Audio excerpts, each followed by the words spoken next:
Hello and welcome to Return to Regalia, an Underland Chronicles reread podcast. I'm Oona. And I'm Lily. Today we'll be covering chapters 14 and 15 of The Curse of the Warmbloods, in which Gregor goes rager mode on some frogs. Where we left off, the questers had just begun their journey into the jungle.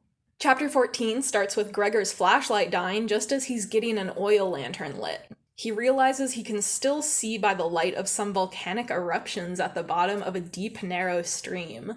Ripred warns him not to drink the poisoned water or use his fingers as bait. Gregor, who had his hand in the water, yanks it out right before something bites him. He warns Temp about the stream, but when he snaps at Boots that they can't go swimming, she gets upset.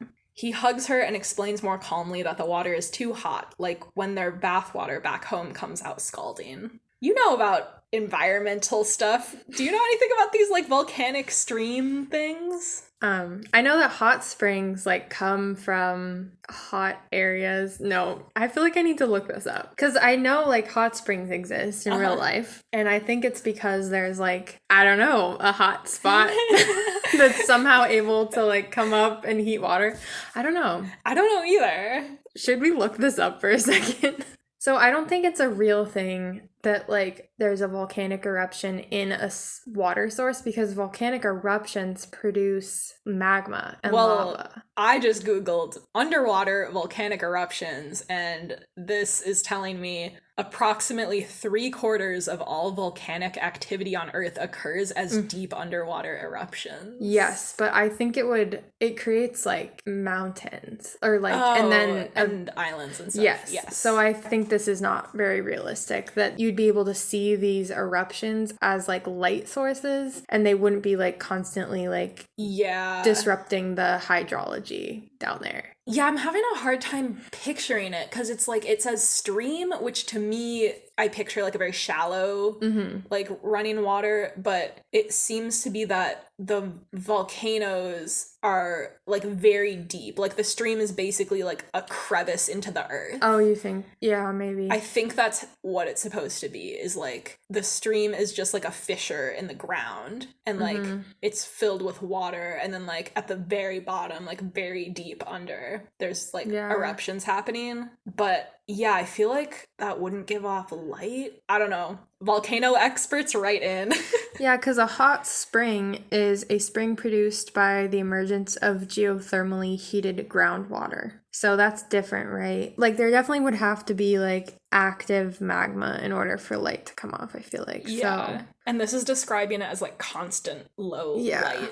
I feel it'd be really cool if they just had if instead of this stuff, which is cool, but if there were bioluminescent piranha or something. Ooh, that'd be fun. Right? Wouldn't that be cool? That'd be really cool. Yeah, she should have just made the jungle bioluminescent. Anyway. We want our fiction to be realistic. Yeah. Or do we? Well,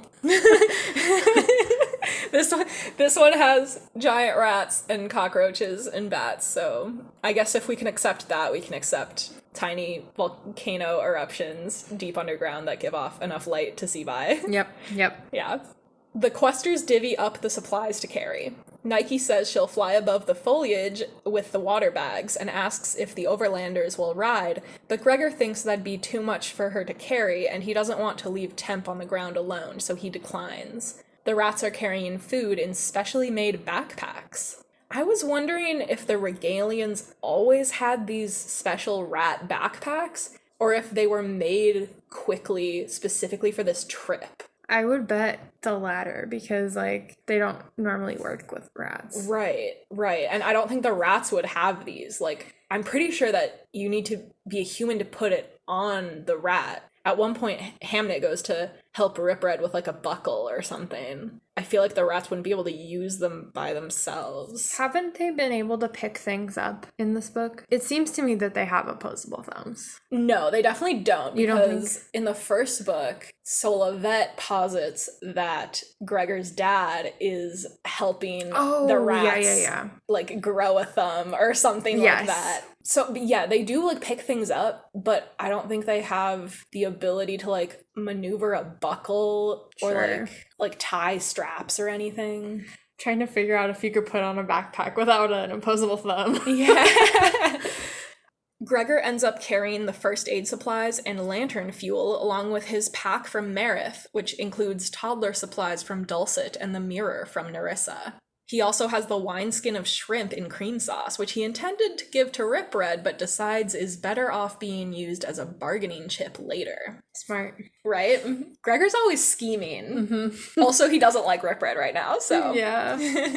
I'd definitely do a favor for my favorite meal. Especially, like, out in the jungle, and you find out someone brought, like, luxury food with them. I'd be like, I'll give you anything for it. I got hungry just, like, thinking about shrimp and cream sauce. Oh my God. I was like, oh, that sounds so good. I would slurp down some shrimp and cream sauce right now. With a straw. Temp gives Gregor a sword, and it takes him a few tries to get the sword belt on correctly. Hamnet asks, "Worked that out, have you, warrior?" The narration says Hamnet is wearing a short knife on his leg. Does that mean that he has like a thigh sheath? Ooh. Like a hot, you know, in the action movies when they have like little thigh straps. Yeah, that's what it sounds like. Yeah, I think it's not on his belt, it's on his leg. It's on his thigh, yeah. So I am picturing him with a sexy little sheath on his thigh. I believe it. Hamnet asks how old Gregor is, and he considers lying in hopes of gaining some more respect, but in the end he tells the truth. When Hamnet hears that Gregor is 11, his expression turns sad. Gregor says, "I'll be 12 real soon. Why?" And Hamnet replies, "It did not take long for my mother to get her claws into you."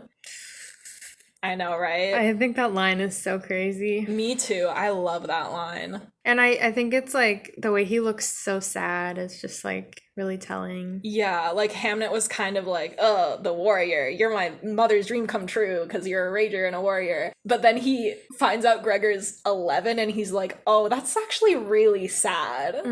Like, I think that it probably would have been worse if Gregor had lied and said he was 13 or 14. Because I think that being so young is like earning him more points with Hamnet because Hamnet understands how tragic it is now that he's the warrior. And he's like, he's so tiny. He's a little baby. Yeah, he really is. And also maybe he's like realizing how weird it is that he's making fun of a tween. Yeah.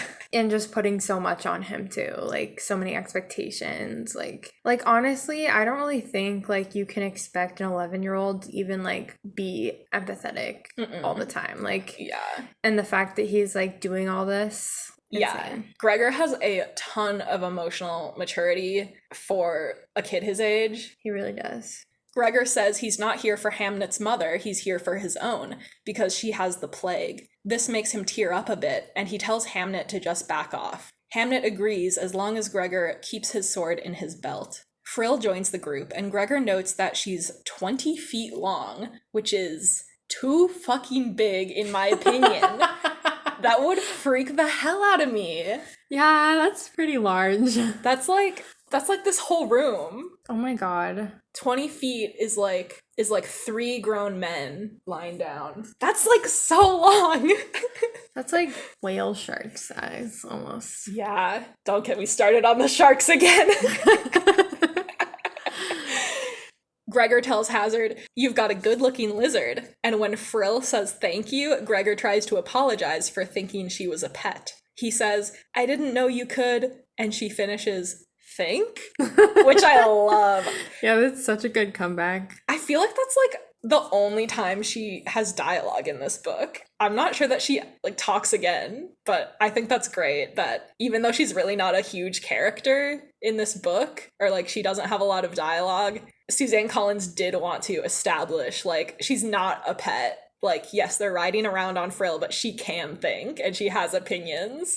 And it's cool to think about like other animals like this too. Like I don't know if that's what like Suzanne Collins was like intending us to think about, but that's where my mind went, where I was like, I think a lot of people don't think about the fact that even if animals can't speak, like they can think for themselves, like even if it's in a different way than we think, you know? Yeah, I like that. Hazard says something to her in Hisser and the two laugh. Gregor is surprised because he's only ever heard the Underland humans speak English before. Hamnet explains that Hazard will try to speak to anything that gives him a chance, and encourages Ripred to say hello in Rat.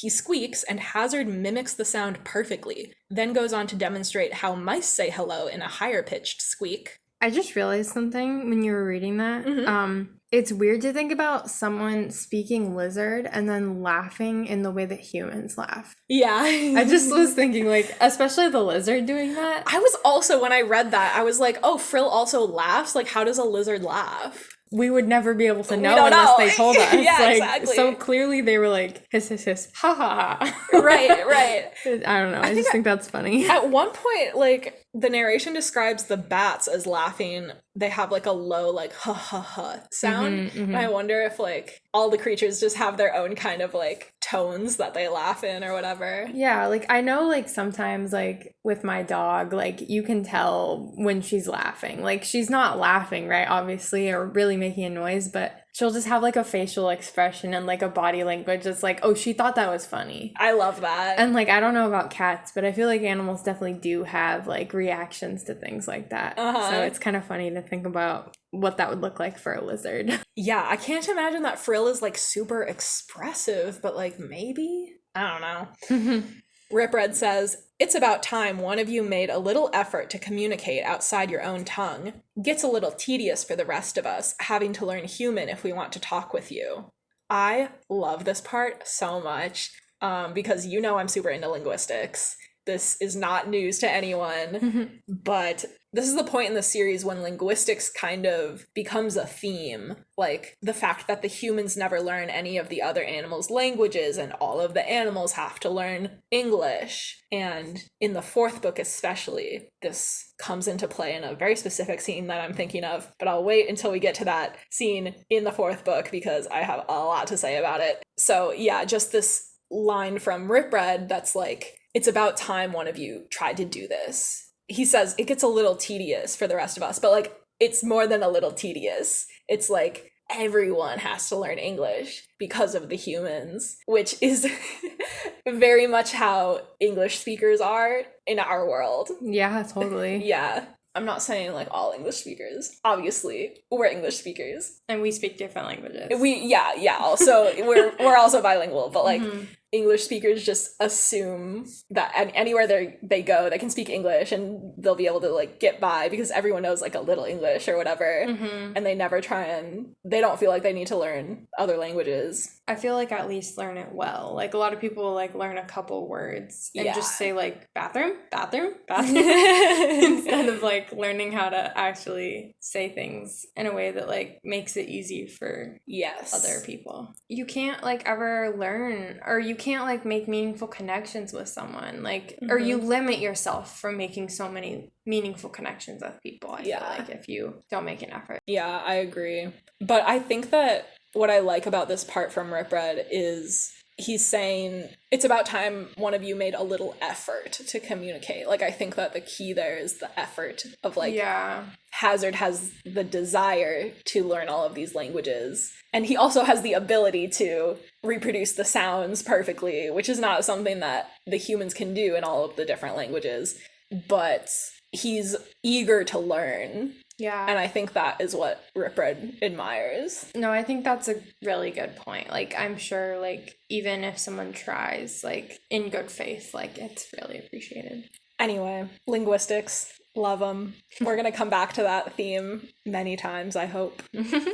Hamnet says he also speaks some Hisser, but doesn't have Hazard's ear for other creatures' languages. Rip Red says Hamnet started learning too late, but Boots could be fluent in Crawler by the end of the trip. That's so cute. I know, right? And then immediately they, like, start learning Crawler. Oh my god, I love them. I love that Boots just, like, clicks to temp later in these books. Rip Red starts to say even Gregor could learn too, then recants when he remembers how much he struggles with basic echolocation. The narration says, Gregor said nothing, but decided he would dump the shrimp in the stream before Rip Red would get one bite. Stupid rat. He can be so petty sometimes. Yeah. I don't know. I feel like so many people, like, respond to like something like that in like a biting way, and I almost feel like, I don't know, to keep it inside is worse and better. Do you know what I mean? Like, it's perhaps nicer. It shows me that Gregor's able to control himself. Yes. But also he has to keep everything inside. I know. It's like, can we stop picking on this kid for just a second? Yeah. It is, like, in the last chapter that we covered, too, like, Gregor was just mouthing off to people, and he's like, everyone just keeps messing with me. And it's like, Gregor, you're so valid. Like, these adults need to stop fucking with you. Yeah, it's true. And he does show, like, a very impressive amount of control, that he realizes that arguing with Rip Red about echolocation is, like, not gonna be helpful at all in this situation. The group sets off into the jungle with Frill in the front and Hamnet in the back. Hamnet mentions that the Flyers were the ones who named the Arch of Tantalus. When Gregor asks, Nike explains the myth about Tantalus, who was condemned to an eternity of standing beneath a fruit tree that wouldn't let him eat from it. I don't know exactly what Hamnet is referring to when he says the Flyers named the Arch well, because this Tantalus myth is from Greek mythology, but I don't understand what the connection is to the jungle exactly. Maybe it's like there's all of this like fruit in the jungle, but it's like dangerous and you can't actually like eat it even though you're surrounded by it. That's what I would think. It seems like they're talking about Tantalus as if he was a real person. Yeah. Which I think is interesting. I think that's interesting too, how Nike was like, he was an overlander who did this, and then the punishment was for eternity. Like, I really need to know who taught the Flyers Greek mythology, and like, why did they run with it so much? Like, all of the Flyers have Greek mythology names, and they named the Arch of Tantalus, and I need to know. The jungle is loud and warm, and the ground is webbed over with roots that Gregor keeps tripping over in his big boots. Boots rides on Temp's back and sings the ABC song, and Hazard asks for her to teach it to him. I was wondering, like, does Hazard even read? Like, has Hamnet taught Hazard how to read? I don't know, would he really need to? He wouldn't really need to in the jungle, and I don't think that there's a lot of, like, writing materials. Like, they would have to like haul around books and scrolls and things, and I feel like that's not what they're doing. I feel like I suppose there are different ways to learn how to read and stuff, but I would be really surprised if he never learned the alphabet. True. And also knew how to read. Unless it was like in a different order, but I don't know why it would be. Yeah, because I'm pretty sure the alphabet has been in this order since, like, we got it from the Greeks. Like, yeah, exactly. So the Underlanders probably have their the same alphabet that we do. Yeah, so I would imagine he just hasn't been taught. Huh, that's really interesting. I never considered that. He's an expert at speaking, but he might not even be able to read or write. I love that.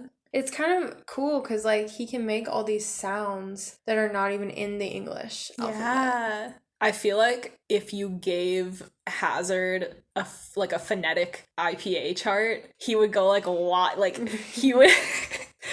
I feel like Hazard is such a little linguist. Like, if you have ever taken a linguistics class, you go to the IPA chart and you can like click on all of the different sounds, and then like a recording will play the sound.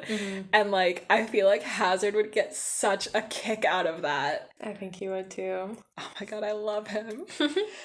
When Hamnet finally calls for a break, Gregor is sweaty and tired, and his shoulders hurt from carrying the supplies. Can I just say, he is like way too young to be having like body pains. Yeah. Like, I remember like going on hikes when I was a kid or whatever, and like just being able to carry a pack, no problem whatsoever. But now, if I go on a hike, like... as a 24-year-old, like, I'm dead. Like, my wearing a backpack hurts. So it's just really sad that he's 11 and is already having aches and pains. When it describes the pain that he gets between his shoulders, I'm like, I get that just from sitting at my desk every day. Yeah, exactly. I'm like, oh, like, it's understandable, but also, he needs to, he's like really put too much on his body. Yeah. Like too much wear and tear already. Yeah. It sounds like they've been walking literally like all day. Yeah. That's so much energy he's expending. Yeah. It's really wild. He's probably wearing like a lot. Like he describes what he has in his pack. Probably weighs a lot too. Mm-hmm. Yeah. The rats dump their packs by some rocks and stretch out. Hamnet and Hazard pass out food. When Boots, Temp, and Hazard go to play and sing on the rocks, Lapblood and Mange complain about them being off-key. Gregor says it's no worse than hearing the rats gnaw on the bones they brought from the Arch of Tantalus. Mange makes a threatening comment about shutting the kids up, and Gregor says, "You rats, you've got a problem with little kids, don't you? Bet you don't even like your own pups." Immediately, he knows he fucked up because everyone goes silent and looks at him. I also take back what I said. Like, I literally just read this chapter, like, before I came over here, and I already forgot that he's not always, like, able to hold it in or, like, be introspective about what he says. I agree. He, sometimes, is very impressive in his ability to, like, read the room and know when to speak up and when to, like, just listen. But at times like these, when he's, like, tired and frustrated and the rats are being mean, like, he can really mouth off in, like, a major way, and it gets him in trouble. Yeah, no, it actually reminds me of Rip Red now that I think about it, because, like, later on, like, he's impressed by Rip Red's ability to, like, support him when he really needs it, and I think, like, Gregor is very much the same. Like, he can be, I mean, he's not exactly the same, right? He's a lot more respectful normally, but he's able to, like, tone it down, like, when, they don't have time to be arguing about it. But if he is, like, given the right circumstances, he can definitely be a little annoying and quite rude. Exactly. Yes. Yeah, he definitely is, like, also a fish out of water in the Underland. Like, he doesn't really know everything about the different species, and, like, he doesn't know all of the, like, social cues and stuff. And he is gonna apologize for this later, in a later chapter. And he does so, I think that's what really impresses me about Gregor, is that even when he fucks up like this, he, like, knows that he fucked up, and he knows that he has to make it right. And he never, like, just hopes someone will, like, forget that he said a bad thing. He's always, like, he kind of just, like, comes clean about it. And I think that's what is most important, like, the ability to fuck up, realize you fucked up, apologize, and be more careful in the future. I think Gregor's, like, really good at that. I think you're right, yeah. Mange and Lapblood stare at Gregor like they're going to attack him. Gregor goes for his sword, but then remembers how he promised Hamnet he wouldn't use it. Hamnet reminds everyone that they need each other for this quest. Oh my gosh. I totally misunderstood the line when Hamnet said, "I'll back off if you keep that sword on your belt." I thought he meant, like, make sure you're ready to attack when you need. No, I think Hamnet... No, I think you're right. Yeah. It's really funny. Like, I totally didn't see it that way. No, I'm pretty sure he means, like, don't pull your sword. Like, yeah. Because he says in the previous chapter, like, the jungle is no place for swords and claws. Yeah. No, that makes sense. Boots speaks up with, "F is for fog," and Gregor is confused, so he looks over at her. Temp and Hazard are frozen halfway up the rocks, and all around her at the top are a crowd of brightly colored poison arrow frogs. And that is how the chapter ends. Chapter 15 starts with a small lizard climbing onto the rocks and trying to eat one of the frogs. Since when are there small things and big things? Yeah, right? It's like, what are the rules? What are the rules? Why are some of them big and some of them small? I feel like every single time I come on your podcast, we talk about the size of the animals. I know, right? Because it doesn't make any sense. I just want to know what the convention is. I need to know, like, the mechanics behind them being big. Like, we'll never know. Are they the same species? Probably not. Ooh. They evolved.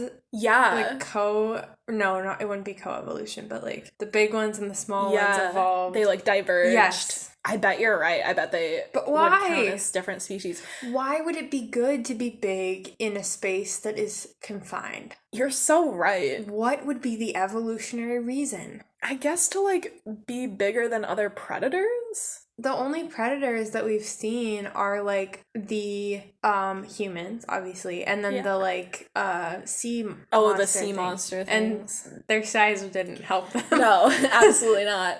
Yeah, I don't know. I mean, if we're gonna try and, like, reason out the evolution, which is pointless, like, we're never gonna figure, like, it's not supposed to make sense. Mm-hmm. But, like, I would think that, like, half of the rats, like, stayed small because, like, being small and able to scurry around is good, but then, like, half of them evolved into this, like, big species. It probably wouldn't be half, though, because the same amount of food could sustain, like, way more little rats. Oh, you're right. So there are probably, like, crap ton of little rats. Yeah.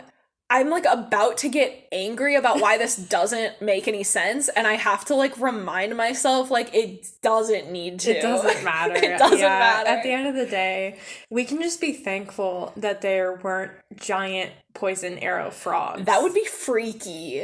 Yeah. Giant frogs! It's already, this section is already literally terrifying. It's like, so tense. Yeah. So imagine if they were, like, puppy size. Oh my god!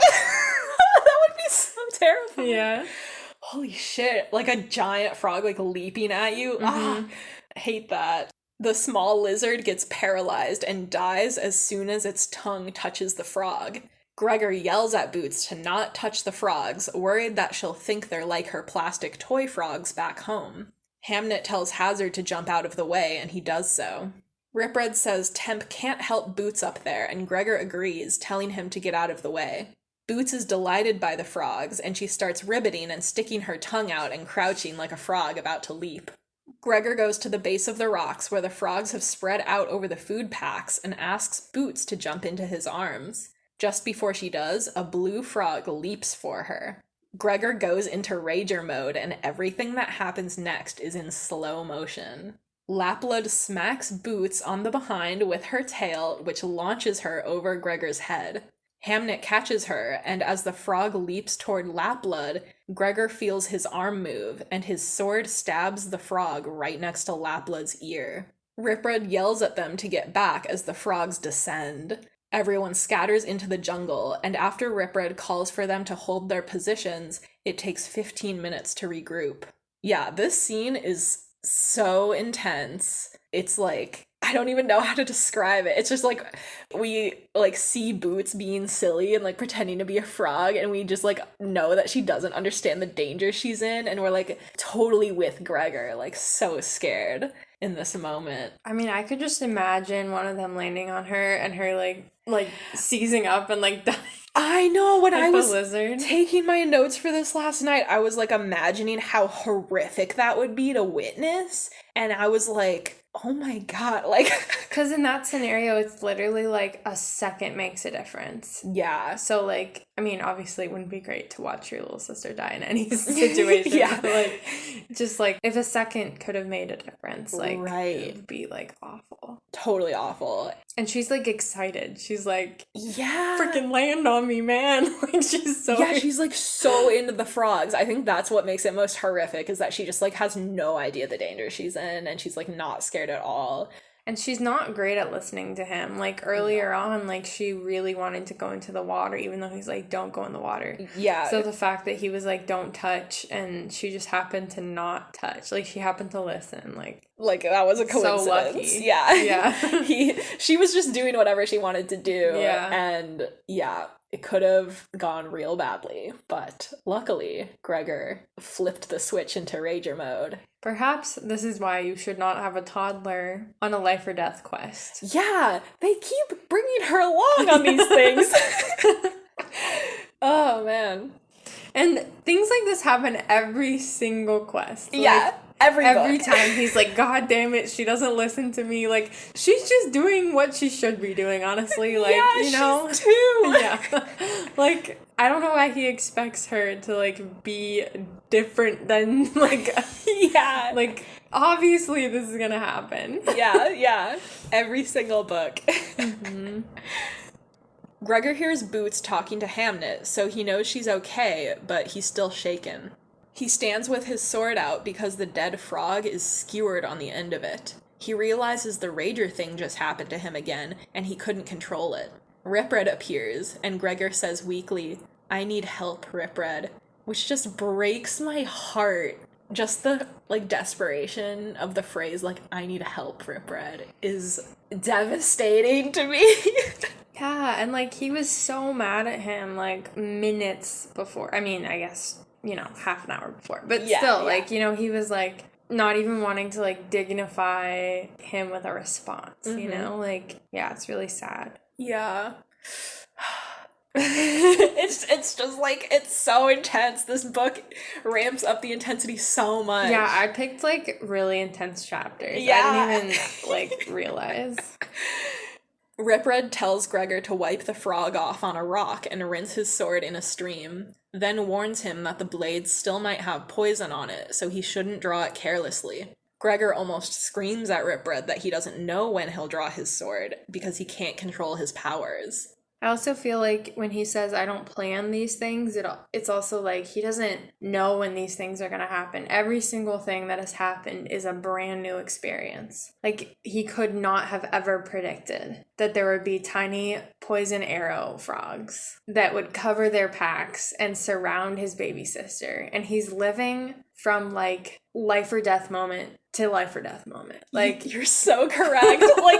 What you said about how all of these experiences are new to him. Yeah. You're so right. He could not have ever predicted. He literally cannot come up with an algorithm for when he's going to pull out his sword. Yeah, there's no way that at the beginning of the book or when they started the quest, he would be and in case poison dart frogs come out, I have to remember that, he's not thinking like that. Yeah, and, for all he knows, the vines could, come to life. Yeah, Hamnet keeps saying, the jungle is so dangerous, the plants and the animals are all so dangerous, but, he doesn't give specifics. I don't get why they don't just take, 2 hours at the beginning of the quest to be these are the things we should be watching out for. Yeah. Let's consult an expert on this. Yeah. It's just insane. They're relying way too heavily on his Rager ability, I feel like. Yeah.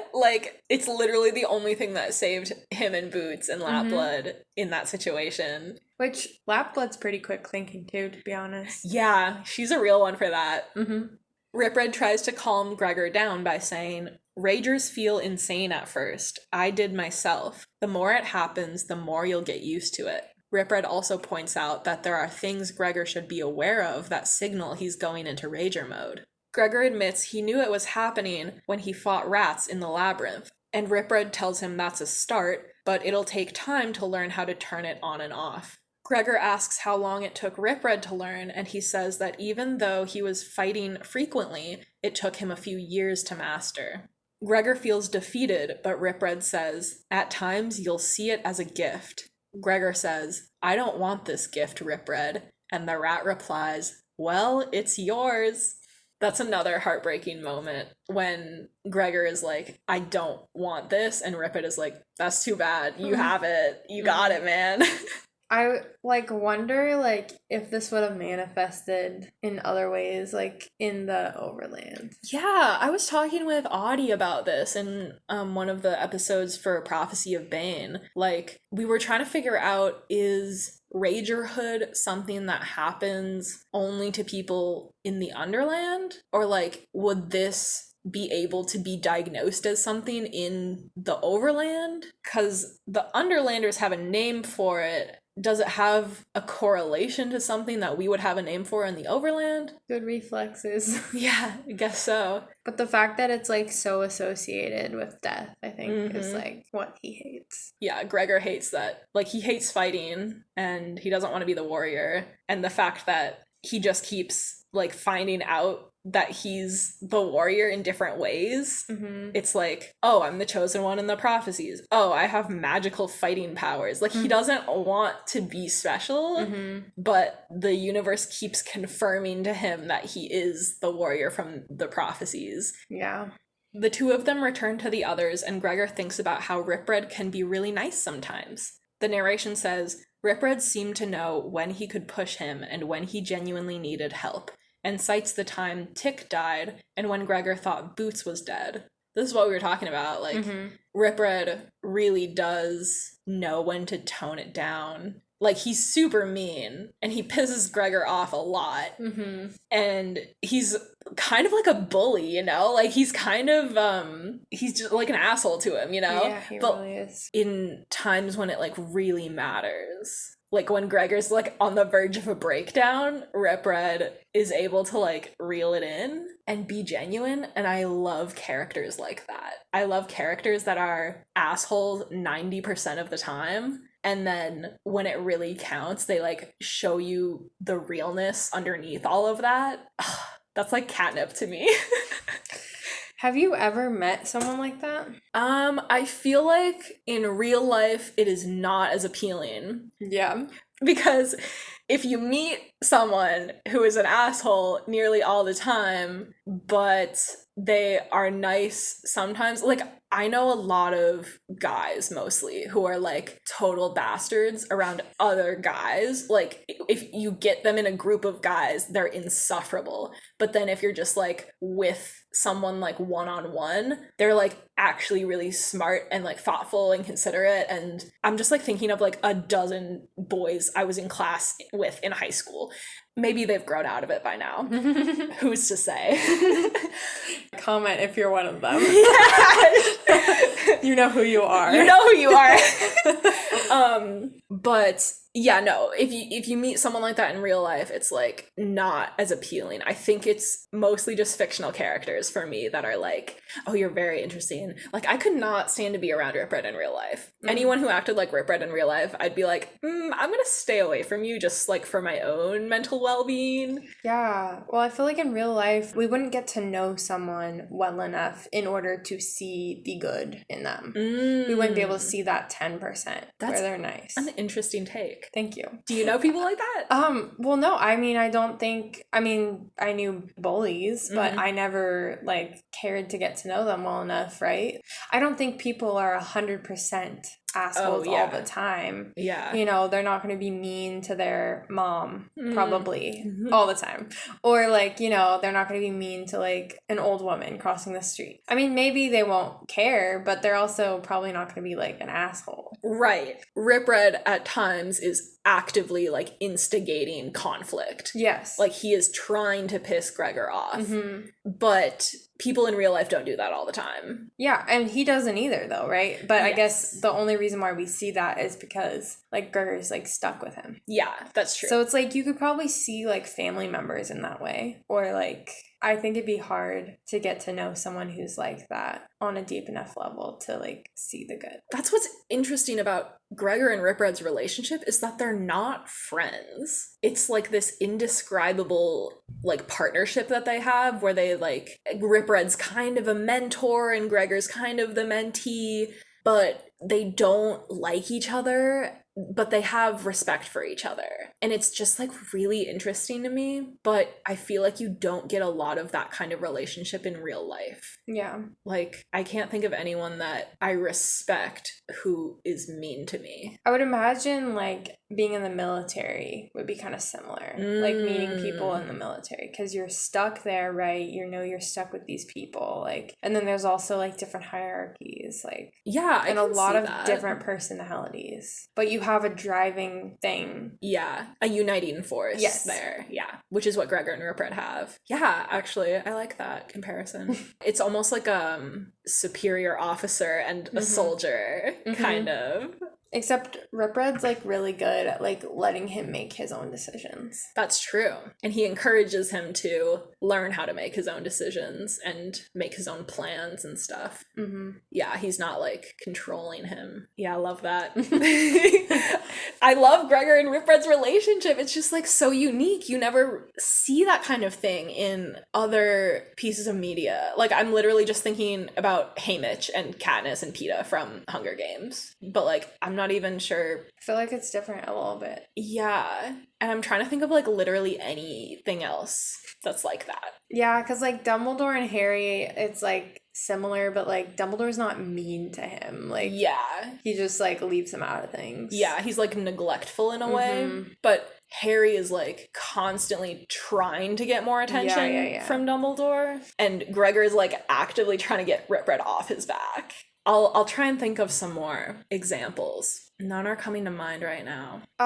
It kind of reminds me of Star-Lord and that dude, his like adopted father. What was that guy's name? Wait, this is familiar. What piece of media is this from? Guardians of the Galaxy. Yes, okay. So he was like stolen by those Ravagers. Yeah, the aliens, yeah. Yeah, and like he has like a weird kind of father-son relationship with like the head Ravager. That's right. But he also kind of hates him because like he took him away from everything he knows. Yeah. Similarly. Yeah. Gregor's like stuck in this other world. But they also like respect each other, I would say, and like they know things about each other. Like in the end of Guardians of the Galaxy, like Peter like gives that guy like a little trinket because he loves collecting trinkets. Aww. Like that's the end. Like he breaks their deal. He doesn't actually give him the thing that he was like supposed to give him, but he gives him a trinket instead. Yeah. Spoiler alert for Guardians of the Galaxy. Yeah, I guess so. When did that come out? Like 2016 or something? I watched it in theaters. I don't know if I've watched it since then though. I should rewatch it. One of my favorite Marvel movies. Pretty good, right?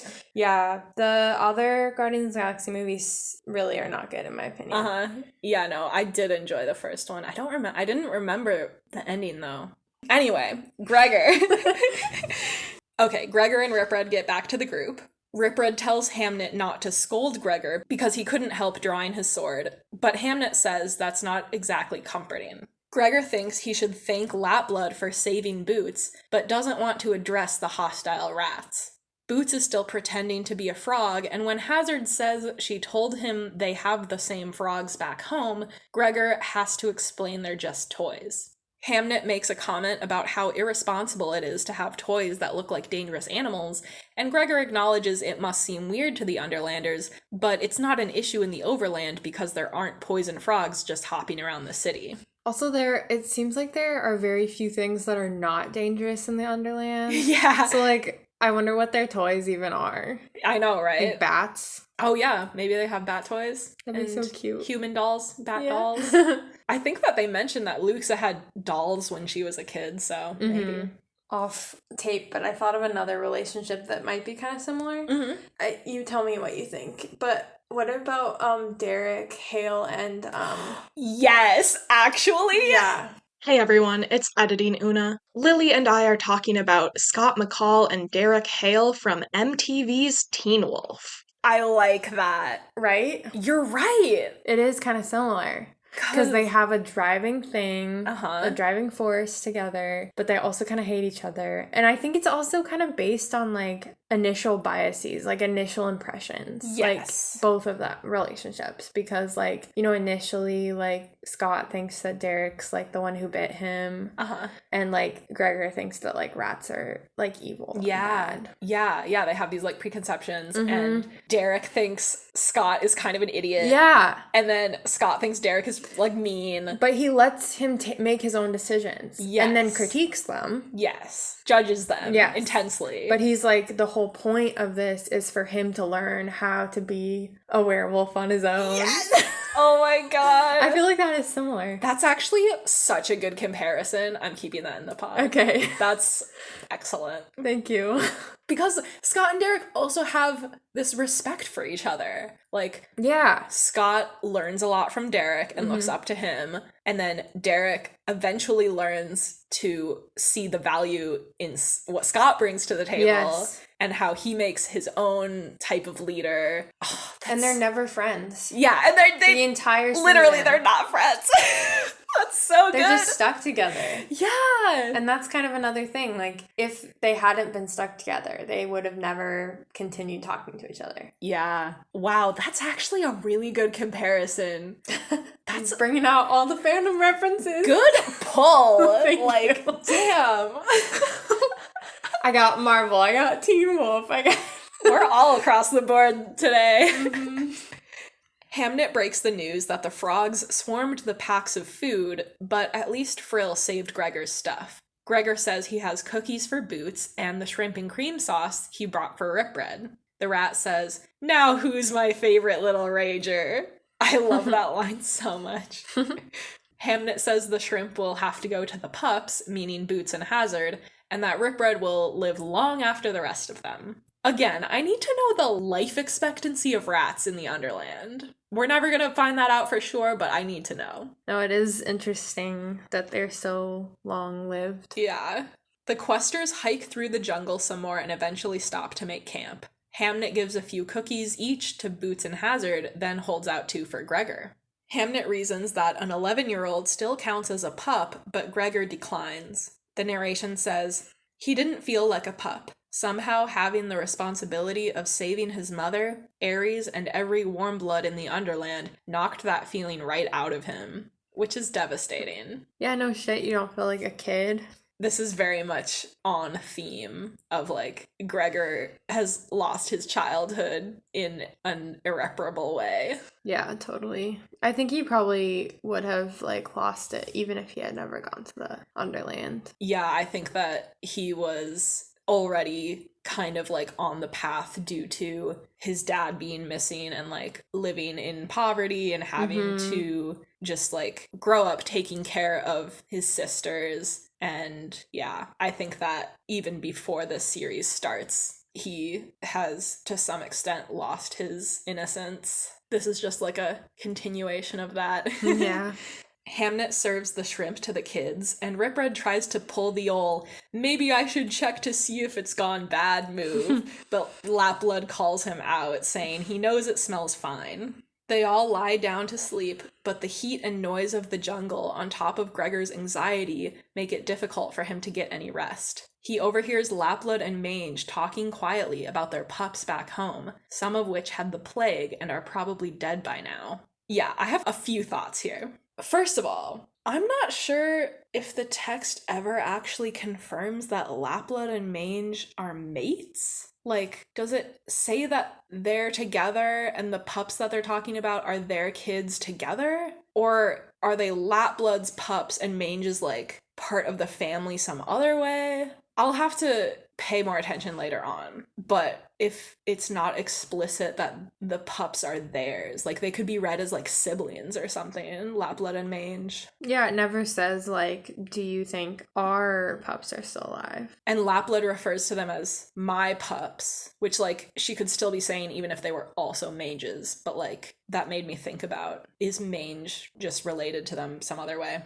The way she's talking about it is just like so devastating. Like she's like, I know the little ones were dying. Like that's awful. Like how they're talking about like, oh yeah, they're dead and they died quickly and we have to think of the bigger ones who are maybe still alive. It's super sad. I wonder, like, I was thinking about the way she says like the little ones and then names the other two. Like, I wonder like how rats are named, because like they have like such descriptive names. You'd think like how would you know that fly fur would apply to like a baby? Yeah. You know what I mean? Like I wonder if they like wait a couple years to like name them or something. Yeah, I was thinking maybe it's like back in the day when like infant mortality was like really high for humans. Oh, like that's so sad to think about. I didn't even think about that. Yeah, like I mean this is part of like human history too. Like back in the day people would wait to name their kids until they were, you know, bigger.